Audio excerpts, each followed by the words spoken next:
Salut à tous, j'espère que vous êtes en forme. Aujourd'hui on est à la piscine, je vous la montre rapidement. Bon en vrai j'ai pas le droit de filmer. Vous voyez ce qu'il en est. On est à la piscine de Clamart. Le thème de la séance du jour c'était une simple séance de décontraction dans l'eau.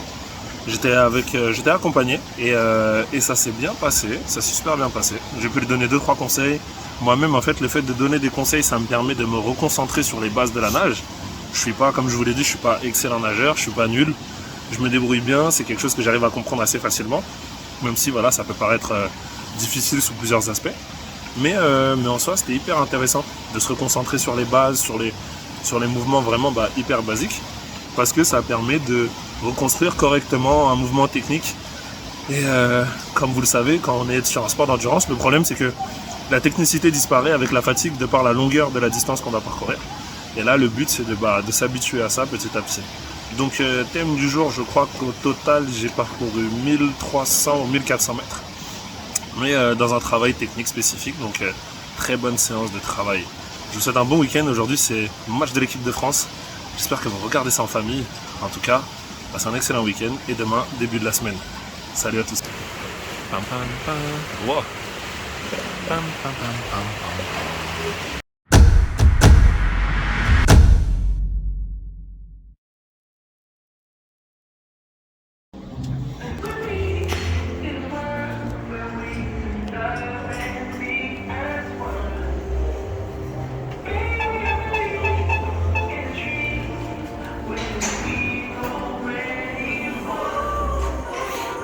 Aujourd'hui on est sur un fractionné. Donc 20 minutes d'échauffement. Ensuite 5 blocs de 5 minutes. Rapide. Là je suis sur mon dernier bloc. Je suis relevé, normalement je suis en position aéro. Mais sinon je peux pas vous parler, je peux pas vous montrer. Vous voyez ce qu'il en est. Il me reste 1 minute 30 dans le dernier bloc. Je la fais à fond, je vous reprends après. Ok. J'en ai fini pour les blocs de fractionné. Je suis en récup jusqu'à ce que ça fasse 1 heure. Donc il me reste 7 minutes de récup. Vitesse 12 qui équivaut à 33 km/h. Je vous fais la décomposition de l'entraînement juste après. Je finis le bloc et après c'est abdos. C'était la seule séance aujourd'hui. On est lundi. La fin de la semaine c'est Noël. Donc c'était un très bon entraînement. Je vous récupère juste après pour les abdos. A tout à l'heure. Fin de la session. Tout s'est bien passé. Donc comme vous l'avez vu, distance totale 34 bornes, 1 heure.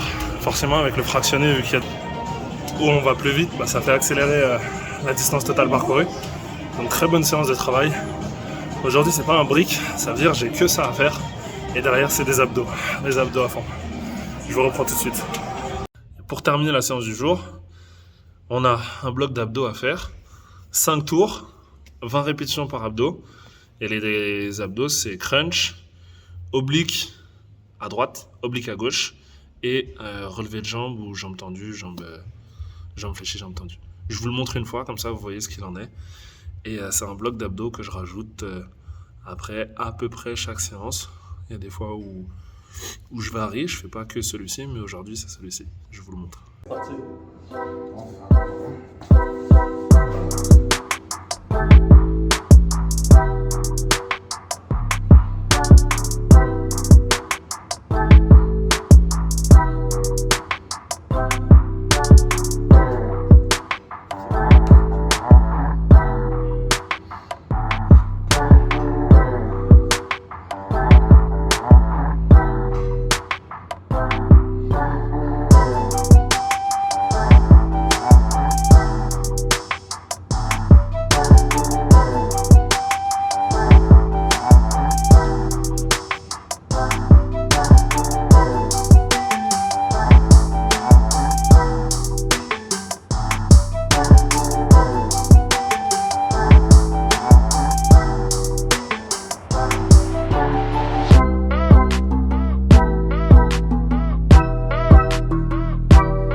Salut à tous.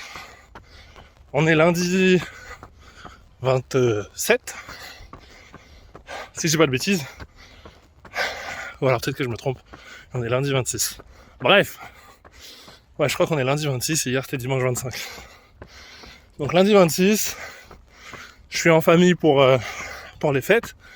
Et donc on en profite. Même si on a quelques jours, je suis désolé, je suis épuisé. Pour aller faire un petit run de sortie. Un petit run d'après Noël. L'objectif de ce run, c'est simplement de dérouler les jambes. Je suis pas tout seul. Je suis accompagné de qui est aussi kiné dans la zone du Mans. Je vais vous mettre sa fiche Doctolib si vous êtes dans le secteur. Elle est super forte, elle prend son temps et elle vous mettra tout de suite à l'aise. Donc faut pas hésiter à aller la voir. Je vous prépare aussi une petite vidéo avec elle, avec plein de questions par rapport à l'entretien du corps, les avantages, les bénéfices de la kiné, les limites, bref plein de choses, toujours liées au triathlon. Et je vous sors cette vidéo la semaine prochaine. Il n'y a pas eu de vidéo la semaine dernière, c'était la période des fêtes, donc pas de vidéo, mais de l'entraînement. On est dans une zone où il faut faire attention, parce qu'il y a des chasseurs. On leur dit bonjour de loin. Salut. On leur dit bonjour de loin, et nous, on reprend notre rythme tranquille. Val toujours là. Alors, sur le run qu'on fait, on part sur 10, 12, 15 ou 20 bornes. Ça dépend simplement des sensations. Et là, le début du run est assez compliqué. Parce qu'il y a une montée de ouf. Et après, c'est de la descente. Mais bon, ça nous fait une bonne mise en jambe. Je vous souhaite un joyeux Noël. Je coupe la caméra. J'ai activé le Strava, donc vous aurez la trace de ce parcours. Excusez-moi. Nous, on est à environ 12-15 bornes, 12-15 minutes. Et on reprend le rythme. Je pense que vous entendez les chiens. Et bon, ça, c'est la chasse. Allez, à tout à l'heure. Allez, Val! On est toujours sur le run. Tout se passe bien. Et forcément, on est là. Oula. Bon, je vais vous montrer ce que je viens de voir. Je sais pas si on parle de vin ou si on parle des gens. Mais si on parle des gens, je crois que je suis pas le bienvenu ici. Mais si on parle de vin, eh bien, dégustons. Donc, on est toujours sur le run. On a fini la montée. On descend. Il recommence à faire beau. Le soleil. Donc, on a rejoint Valentine. Je vous présente donc Valentine, kiné au Mans. Coucou. Allez la voir, elle est super forte. Super sympa. Elle est super sympa. Allez mettre des avis sur sa page Doctolib. Google, pas Google. Douleg. Google. Même si vous n'êtes pas allé la voir, allez quand même mettre des avis. C'est toujours cool. Donnez la force. Elle est vraiment forte en plus. Je vous montre pas des gens bizarres dans les vidéos. Pas de professionnels chelous. Je vous montre que des gens compétents. Valentine, comment est-ce que tu te sens? Bah écoute, ça va mieux dans la descente que dans la montée. Ah ça, Pour vous. on parle pas de vin, hein.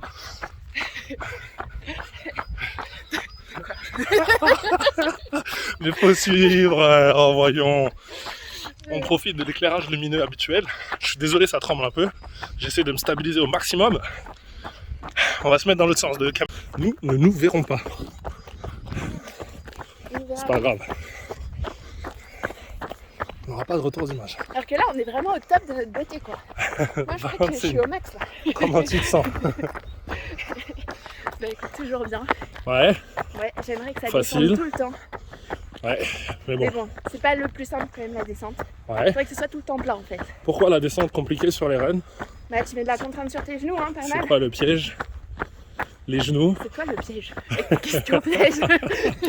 Le problème de la descente, comme elle vous l'a dit, c'est les genoux. On essaie de retenir le poids du corps. Exactement. Parce qu'il y a un effort complètement différent de courir vers l'avant, où on bascule le poids du corps vers l'avant. Et on profite de cette inertie pour créer un mouvement. Là, on essaie de le retenir. Et on fait travailler ses cuisses. Les cuisses. C'est quoi une cuisse? La cuisine. Donc, travail des cuisses, fermeté, faire attention à son dos parce qu'on mange de l'impact, faire attention aux genoux. Tous ceux qui ont l'habitude de faire des randos en montagne, vous savez déjà de quoi on parle. Tous ceux qui ont l'habitude de faire de la rando tout court, vous savez aussi de quoi on parle. Tous ceux qui vivent dans des endroits avec des montées et des descentes, vous savez de quoi on parle. Pour tous les autres, sachez-le, descendre, c'est parfois plus dur que monter. Faire attention, tu parlais des genoux, mais notamment le syndrome de l'essuie-glace. Ouais. La oui, douleur c'est une peut être professionnelle, augmentée. hein, c'est une professionnelle. La douleur peut être augmentée à la descente. Ok. Voilà. Donc tout ça, des choses à prendre en compte si vous avez déjà des douleurs de genoux. Il faut une préparation un peu plus spécifique si vous avez des montées et des descentes à faire sur une course ou sur un trail, sur un objectif. Parce que c'est un effort particulier, donc il faut en être conscient pour pouvoir profiter au max sans se blesser et être à fond le jour J. Ouais. J'ai mal au bras, je coupe, je vous reprends plus tard.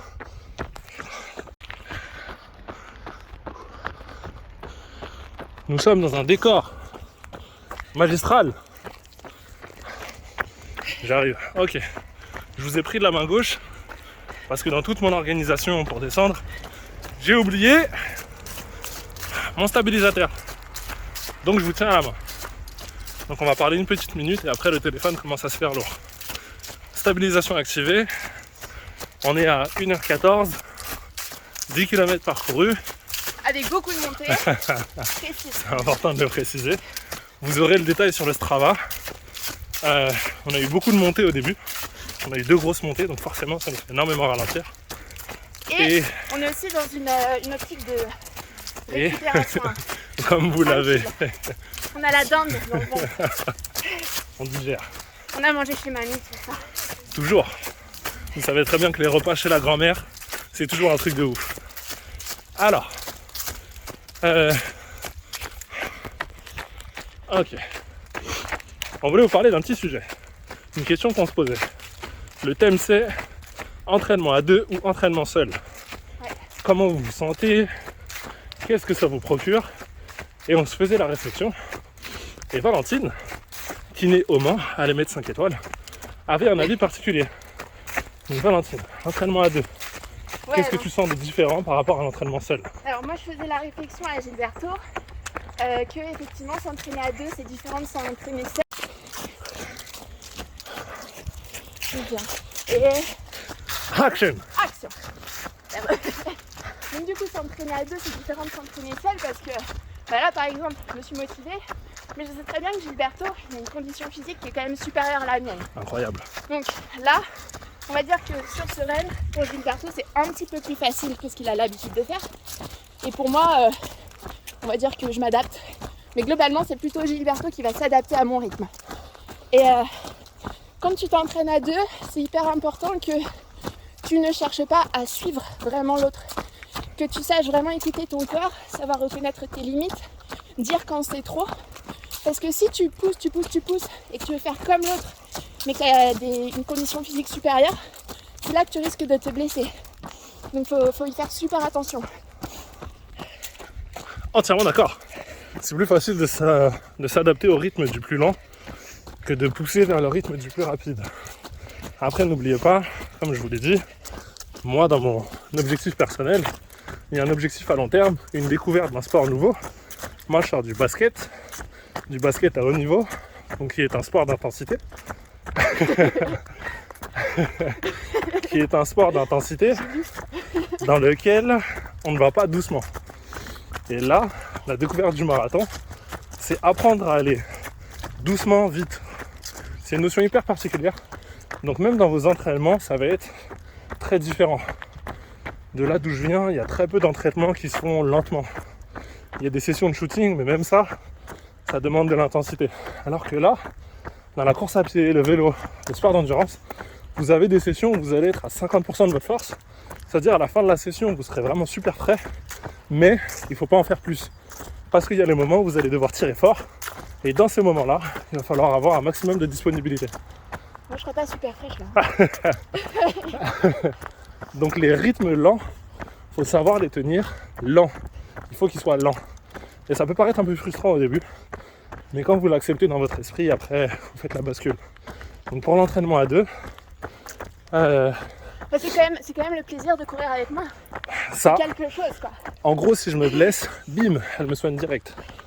Ouais, comme Donc ça, ouais, sur le moment. Non, et après, pour une personne, donc moi qui a une capacité physique un petit peu moins importante que Gilberto, c'est aussi stimulant de travailler avec lui, enfin de m'entraîner avec lui, parce qu'en fait, Attends, il va 2 me secondes. pousser un peu. C'est bon, tu peux appuyer. vous voulez qu'on mette pause? C'est bon? Merci. Ok, en tout cas, ils sont très beaux. Ils sont très très beaux. Donc ouais, c'est bon, ça tombe. Ouais. Attends, je suis pas une star. Ça filme. Donc ouais, non, ça booste. On reprend le propos. Vas-y. Tu vas couper, tu vas remettre. Ouais, je remettrai. Ok. Donc ouais, si tu t'entraînes avec une personne qui a une capacité physique qui est supérieure à la tienne, ça peut aussi être bénéfique de temps en temps. De pousser un peu. Va te pousser un peu, ça va te booster. Ok. Par exemple, quand on était dans la côte, que moi j'en chiais littéralement, Gilberto il m'a un peu poussé. Et du coup, je me suis dit, allez, c'est cool, je vais essayer de quand même tenir le rythme, de pas m'arrêter Ok. et d'arriver en haut de la côte. Mais il faut toujours Voilà. le sentir et éviter de tomber dans le piège de trop en faire. Voilà, c'est ça. Mais l'idée, c'est quand même de... Ça peut être bénéfique, les deux peuvent être bénéfiques. Tu t'entraînes de temps en temps seul, de temps en temps avec d'autres personnes. C'est complémentaire. Ok. Autre chose importante, parler pendant l'effort. Ça, c'est un truc de marathonien. C'est même pas une légende urbaine, c'est un vrai truc. On estime que quand tu es capable de parler et de courir en même temps à une certaine vitesse, tu maîtrises cette vitesse. Qu'est-ce que tu en penses? Là, on est environ à 10 Ouais. km/h. Là, on Comment est tu bien. te sens? Là, on est trop bien. Est-ce que tu arrives à parler en même temps, tranquille? Ouais, nickel. Est-ce que ton rythme de parole est stable ou est-ce que tu dois t'arrêter à chaque mot pour pouvoir Non, enchaîner? écoute, ça va, je sens que j'ai quand même de l'air. Ok, Voilà. donc 10 Je bornes sens à l'heure. juste que le plan là du dessous, c'est pas forcément hyper avantageux pour moi. Le plan du... C'est vrai, excusez-moi, mais comme j'ai mal au bras à Non, mais tenir je rigole. en haut. Non mais voilà, c'est important de rigoler aussi pendant votre séance de sport. Faut que ce soit du plaisir. Faut que en ce fait. soit, ouais, faut que ça reste un plaisir. Et même, je dirais, l'objectif, à la fin de chaque séance, c'est avoir envie d'en refaire une autre. Si Ok. tu termines ta séance complètement dégoûté de ce que tu viens de faire, tu vas pas avoir le goût. Vraiment, garde un petit peu d'énergie à chaque fin de séance pour pouvoir la transférer sur une prochaine séance. Ça, franchement, c'est ma petite astuce perso. Mais garde un petit goût de... Les astuces Un de petit- Valentine. Tin, tin, tin. un petit goût de plus, tu vois, pour la prochaine fois. Ok, c'est noté. Je vous avoue que de mon côté, c'est un peu pareil. Si j'ai pas envie de faire quelque chose, je vais pas me lancer dedans. Là, le tri, c'était une véritable envie, une découverte et un apprentissage personnel de beaucoup de choses. Donc, l'envie est là. En plus, de temps en temps, forcément, il y a beaucoup de séances seules. Mais de temps en temps, comme aujourd'hui, je me fais accompagner de quelqu'un, que ce soit sur le vélo, sur la course à pied ou sur la natation. Et c'est toujours hyper agréable. Une âme charitable. Ça veut dire, même si j'avais prévu d'être sur une session hardcore, le fait d'avoir quelqu'un, ça fait qu'en termes de plaisir, on en emmagasine tellement plus que même si on n'a pas fait ce qui était prévu dans le planning seul, bah, c'est toujours hyper bénéfique parce que c'est quelque chose que vous allez transférer dans votre volonté de continuer à pratiquer ce sport. Donc faites des sessions où vous kiffez. Avec le smile. Je vous reprends tout à l'heure. On est à 10 km, un peu plus même, 11. On va aller chercher 15. Et si on se sent bien, peut-être 20. Oh. Sinon, ce sera 15. Allez, à tout à l'heure.